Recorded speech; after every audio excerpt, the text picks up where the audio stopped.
व्यापारी और उद्योगपति गोपाल खेमका की पटना में शुक्रवार देर रात हत्या के बाद राजनीतिक उबाल आ गया है। लापरवाही के लिए पटना पुलिस परिवार से लेकर विपक्षी पार्टियों के निशाने पर है।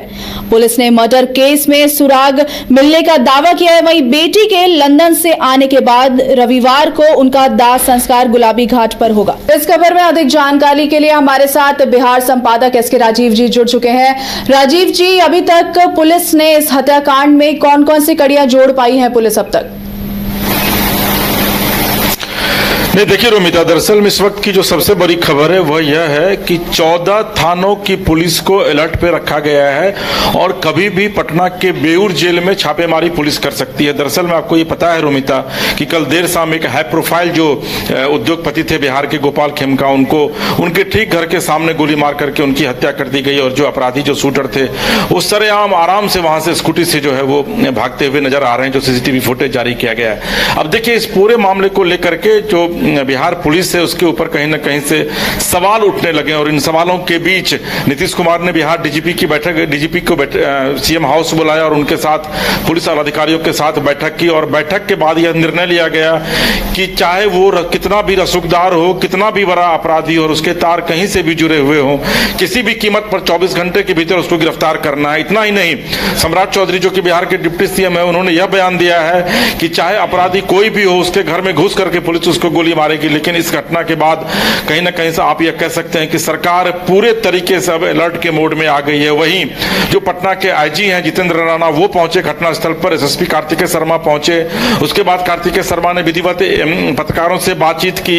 सचिवालय थाना में अभी एक मीडिया के साथियों के साथ उन्होंने बातचीत करते हुए यह कहा कि इस पूरी घटना के पीछे एक संदिग्ध को उठा लिया गया है और जो शूटर है उसकी पहचान कर ली गई है और इस पूरी घटना की साजिश कहां से रची गई। एसएसपी ने कहा कि अभी बेऊर जेल वो लोग जाएंगे, पुलिस की टीम वहां जाएगी और उसके बाद इस पूरे मामले पर से पर्दा उठाया जाएगा। देखिए, दरअसल में इस पूरे प्रकरण के पीछे पुरानी रंजिश जो है वो बताई जा रही है। दरअसल में 2018 में जो है वो गोपाल खेमका के जो बेटे थे उनकी हत्या हाजीपुर में की गई थी और उस समय 16 बीघा जमीन जो है वो हाजीपुर में गोपाल खेमका के द्वारा लिया गया था और उस जमीन से ही जो है वो विवाद शुरू हुआ था। जो भू माफिया है वो कहीं ना कहीं से गोपाल खेमका के जो बेटे हैं वो उनके निशाने पर आ गए थे और हाजीपुर में जो पासवान चौक है वहां पर 12 गोली मारी गई थी कार में उनको और कार में ही उनकी मौत हो गई थी।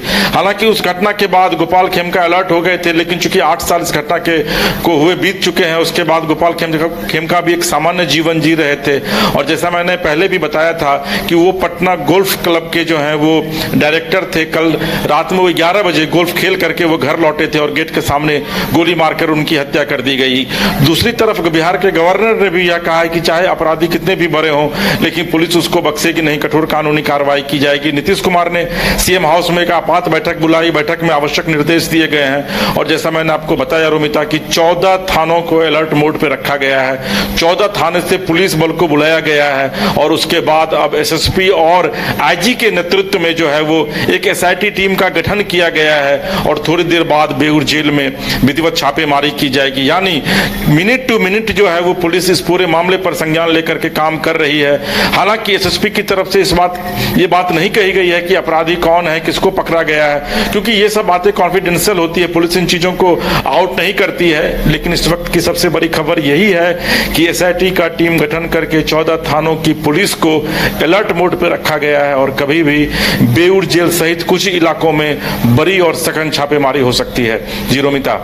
राजीव जी, इस घटना के बाद बिहार की कानून व्यवस्था पर गंभीर उठाए गए हैं, तो सरकार इस घटना को लेकर विपक्षी को कैसे जवाब देगी? कितना चुनौती भरा होगा? नहीं, देखिए, सुबह से ही आप देख रही होंगी कि राजेश राम कांग्रेस के प्रदेश अध्यक्ष हैं, वो वहां उनके आवास पर गए हुए थे, खेमका जी के आवास पर। तेजस्वी यादव, चूंकि उनकी आज राष्ट्रीय कार्यकारिणी की बैठक है दूसरे दिन की, तो अभी उस बैठक में है, लेकिन उन्होंने सुबह सुबह ट्वीट किया था। नीतीश कुमार बतौर मुख्यमंत्री उन्होंने खुद ट्वीट किया और चिंता जाहिर की इस घटना को लेकर के और यह कहा कि भाई चाहे अपराधी कोई भी हो, उनको पुलिस बख्शने के मूड में इस बार नहीं। देखिए, विपक्ष जो है वो निश्चित तौर पर सवाल तो करेगी। अभी आप देखिए थोड़ी देर पहले कि कांग्रेस ने प्रेस कॉन्फ्रेंस पटना में किया, दिल्ली में अखिलेश सिंह जो कांग्रेस के राष्ट्रीय कांग्रेस के बिहार के अध्यक्ष रहे हैं, उन्होंने वहां पर प्रेस कॉन्फ्रेंस किया और एनडीए को उन्होंने गुंडा राज की संज्ञा दी। विधिवत वो जहां प्रेस कॉन्फ्रेंस कर रहे थे उसका जो बैकड्रॉप लगा हुआ था उसमें लिखा हुआ था बिहार में गुंडा राज। तो विपक्ष जो है अपने तरीके से घेरने की पूरी कोशिश कर रहा है। वीवीआईपी के जो मुकेश सहनी है उनकी तरफ से बयान आया है, वामदल के नेता जो है वो बयान दे रहे हैं। लेकिन जो सबसे महत्वपूर्ण वह यह है कि किसी भी घटना के बाद सरकार कितना कॉग्निजेंस लेती है। तो देखिए निश्चित तौर पर रोमिता, सरकार की तरफ से संज्ञान लिया नहीं गया है, बल्कि मुख्यमंत्री ने खुद एक आपात बैठक बुलाई और तमाम डीजीपी के साथ साथ जो पुलिस के आला अधिकारी हैं उनके साथ उन्होंने बैठक की। लगातार विजय सिन्हा जो है वो उनके आवास पर गए हैं, वहां जाकर के उन्होंने कहा कि भाई एक संदिग्ध को गिरफ्तार किया गया है, जो शूटर जिसने आकर गोली मारी है उसकी पहचान कर ली गई है और इस बार अपराधी किसी भी कीमत पर बख्शे नहीं जाएंगे। और जैसा मैंने आपको पहले भी बताया कि सम्राट चौधरी ने यहां तक बयान दिया है कि अपराधी जो भी हो उसके घर में घुस करके उसको गोली मारा जाएगा। यानी कि ये एक ऐसी घटना आज हुई है जो पूरे बिहार सरकार को सवालों के कटघरे में जो है वो ला करके खड़ा कर दिया है। दरअसल में नीतीश कुमार की यूएसपी रही है लॉ एंड ऑर्डर, और देखिए आपकी उस यूएसपी पर अब सवाल खड़े हो रहे हैं। आज से कुछ दिन पहले नीतीश कुमार जब प्रधानमंत्री के मन से वो संबोधन दे रहे थे तो उन्होंने कहा था कि बिहार में लॉ एंड ऑर्डर की स्थिति को बनाए रखना उनकी प्राथमिकताओं में से सब शामिल है और सबसे पहली प्राथमिकता है। लेकिन अगर राजधानी पटना में वो भी गांधी मैदान थाना के पास अगर सरेआम बिहार के एक बड़े उद्योगपति की गोली मारकर हत्या कर दी जाती है, वो भी उनके घर के सामने, तो निश्चित तौर पर सवाल खड़े होंगे, जिस सवाल का जवाब सरकार को देना होगा। लेकिन सबके बीच एक बार मैं फिर से आपके माध्यम से दर्शकों को यह बता दूं कि 14 थानों की पुलिस को अलर्ट मोड पे रखा गया है। एसआईटी का गठन करके कभी भी कहीं पर भी एक बड़ी छापेमारी हो सकती है। हालांकि पुलिस ने इस बात का उद्भेदन अभी नहीं किया है कि छापेमारी कहां होगी, लेकिन ये पता चल गया है कि बेऊर जेल में, पटना का जो बेऊर जेल है वहां पर बैठ करके हत्या की पूरी साजिश रची गई है। बेऊर जेल में भी छापेमारी हो सकती है